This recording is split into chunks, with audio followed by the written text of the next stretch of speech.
1000 की पेंशन आज के दौर में सिर्फ एक दवाई का खर्च भी नहीं निकालता है और यही रकम लाखों पेंशनर्स को मिल रही है।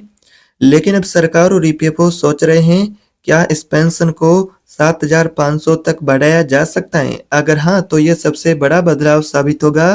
क्या पेंशनधारकों का प्रस्ताव सिर्फ चर्चा का विषय ही रहेगा या फिर हकीकत भी पेंशन बनेगी?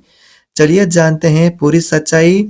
आपकी ईपीएस पेंशन से जुड़ी कल एक यहाँ पर मेरे पास बुजुर्ग का पेंशनर्स का फोन भी आया था। उन्होंने कहा कि 1000 रुपए की पेंशन में दवाई भी पूरी नहीं आती हैं, तो हम अपना बाकी का घर और खर्च कैसे चलाएं? ये सवाल सिर्फ उन एक पेंशनर्स का नहीं बल्कि देश के सभी पेंशनर्स है। ईपीएस के खासकर पेंशनर्स है, उन सभी का यही सवाल है। इसलिए सरकार और ईपीएफओ इस पेंशन को 7500 करने पर विचार भी कर रहे हैं। अगर ये प्रस्ताव अभी विचाराधीन है, लागू हुआ तो पेंशनर्स को राहत मिलेगी, लेकिन मंजूरी कब मिलेगी? मंजूरी को लेकर फिलहाल की हकीकत क्या है? चलिए समझते हैं पूरी विस्तार से जानकारी को। यहाँ पर पेंशन से जुड़े कुछ अपडेट भी मिले, उन अपडेटों को भी जानते हैं। सभी ईपीएस 95 पेंशन धारक है, उनके लिए महत्वपूर्ण अपडेट हैं। कुछ महत्वपूर्ण अपडेट है, उनको भी जानेंगे और फिलहाल पेंशन के प्रस्ताव की हकीकत क्या है, उनके बारे में बात करेंगे। तो सभी पेंशन धारक इस वीडियो को ध्यान से देखें। तो यहाँ पर ईपीएस के पेंशन धारकों की ये पिछले 10 सालों से मांग बनी हुई है। क्या इतने कम पेंशन से आपका घर चल सकता है? क्या इतने पेंशन में आप अपना इलाज भी समय पर करवा सकते हैं? क्या इतने पेंशन में बुजुर्गों को सम्मान मिल सकता है? इसी दर्द को सुलझाते हुए सरकार और ईपीएफओ पेंशन धारकों की पेंशन की मांग को विचार कर रहे हैं, यानी कि पेंशन के प्रस्ताव को लेकर। लेकिन सबसे बड़ा सवाल है कि आखिर ये लागू कब होगा? लागू होगा तो सिर्फ या फिर चर्चा बन करके ये साल दर साल आगे बढ़ता रहेगा? आज हम इसी प्रस्ताव की पेंशन से जुड़ी प्रस्ताव है उसकी पूरी सच्चाई आपको बताएंगे। तो वर्तमान स्थिति के बारे में बात करें।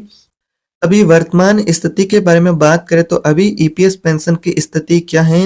एम्प्लॉय पेंशन स्कीम यानी कि ईपीएस के तहत न्यूनतम पेंशन सिर्फ 1000 प्रति माह तय है, जो कि काफी सालों से आपको मिल रही है। लेकिन इस इतनी कम पेंशन से पेंशन भोगियों का गुजारा करना भी बहुत मुश्किल हो जाता है।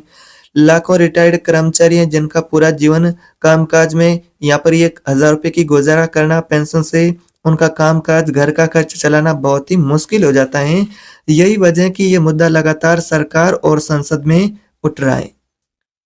फिलहाल नया पेंशन को लेकर प्रस्ताव क्या है? सरकार और ईपीएफओ न्यूनतम पेंशन 1000 से 7500 करने का जो प्रस्ताव है उसको लेकर विचार भी कर रहे हैं। अगर इसे लागू किया गया तो इस पेंशन के यहाँ पर मुद्दे को लेकर अभी विचार हो रहे हैं। अगर लागू किया जाता है तो सबसे बड़ी पेंशन धारकों के लिए खुशखबरी होगी। यह कदम बुजुर्गों की वित्तीय सुरक्षा यानी कि आर्थिक सुरक्षा और सम्मानजनक जीवन यापन के लिए एक महत्वपूर्ण कदम होगा सरकार का। तो अभी फिलहाल बात करें तो पेंशन की बढ़ोतरी का लाभ किस किस को मिलेगा, यानी कि किन किन पेंशन धारकों को मिलेगा?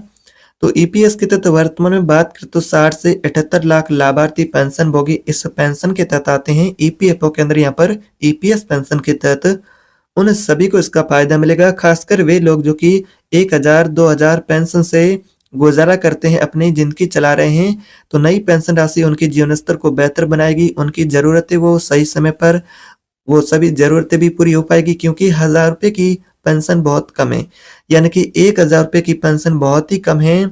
यानी कि 1000 रुपए की पेंशन कहे तो 1000 की पेंशन बहुत ही कम है। इस पेंशन से गुजारा करना बहुत मुश्किल है। और आखिर ये बदलाव इतना ज़रूरी क्यों है?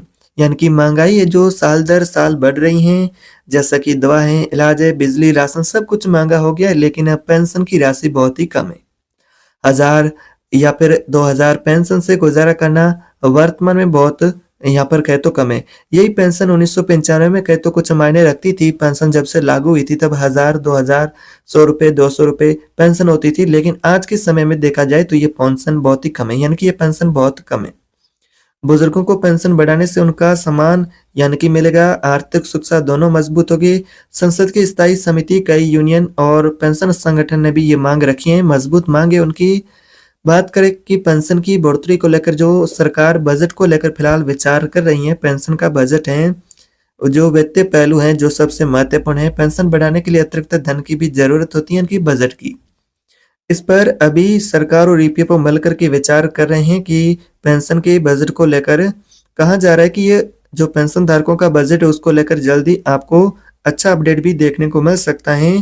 अंतिम मॉडल अभी तय नहीं हुआ है कि पेंशन किस हिसाब से आपको मिलेगी और कितनी मिलेगी।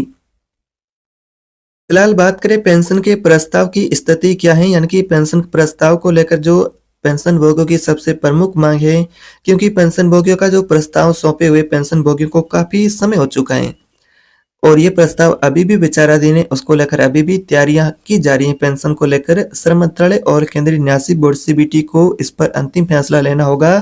फिलहाल अभी इसको लेकर विचार किया जा रहा है। अभी गहन चर्चा हो रही है पेंशन को लेकर की प्रस्ताव है उसको लेकर, जिसमें पेंशनर्स की मांग है कि 7,500 पेंशन, साथ में डीए और मेडिकल की सुविधा मिले। तो इन तमाम जो पेंशनर्स की मांगे हैं उसको लेकर फिलहाल चर्चा जारी है। पेंशनर्स की मांगे भी मजबूत मांगे हैं। जब तक कि ये मंजूरी नहीं मिलती है तब तक ये सिर्फ प्रस्ताव है, लागू योजना नहीं होगी। फिलहाल अभी कोई पेंशन को लेकर लागू योजना नहीं है कि आने वाले समय में सरकार पेंशन के प्रस्ताव को लेकर बड़ा फैसला भी ले सकती है, संभावना की जा रही है। संकेत मिले हैं, श्रम मंत्रालय से भी पहले संकेत मिले थे। अगर मंजूरी मिली तो ईपीएस पेंशन में कहे तो ये बहुत ही महत्वपूर्ण बदलाव होगा पेंशनर्स के लिए। लेकिन तब तक पेंशन संगठन यूनियन उनकी आवाज सरकार तक पहुंचना जरूरी है, जो कि पेंशन को लेकर सरकार भी अभी इसको लेकर विचार कर रही है।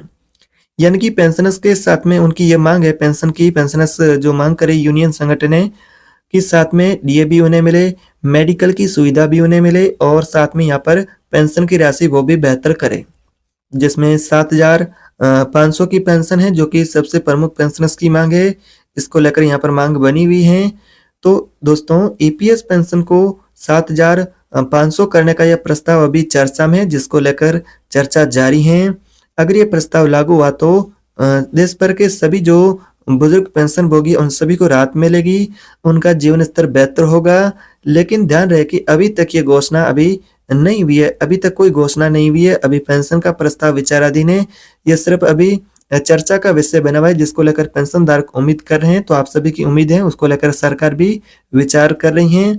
अब सवाल है आपसे एक, क्या आपको लगता है कि 7,000 यानी कि आपको क्या लगता है कि 7,500 की पेंशन आपके लिए पर्याप्त है? साथ में महंगाई के इस दौर में महंगाई भत्ता है, मेडिकल की सुविधा है, क्या ये सभी जो यहाँ पर जैसा कि मिल करके आपकी जरूरतें हैं पेंशन धारकों की, उनको पूरा कर सकती हैं? कमेंट बॉक्स में जरूर बताएं और अपने विचार भी कमेंट बॉक्स में जरूर बताएं और इस वीडियो को ज्यादा से ज्यादा शेयर करें ताकि हर पेंशन भोगी और उसके परिवार तक ये जानकारी पहुंचे।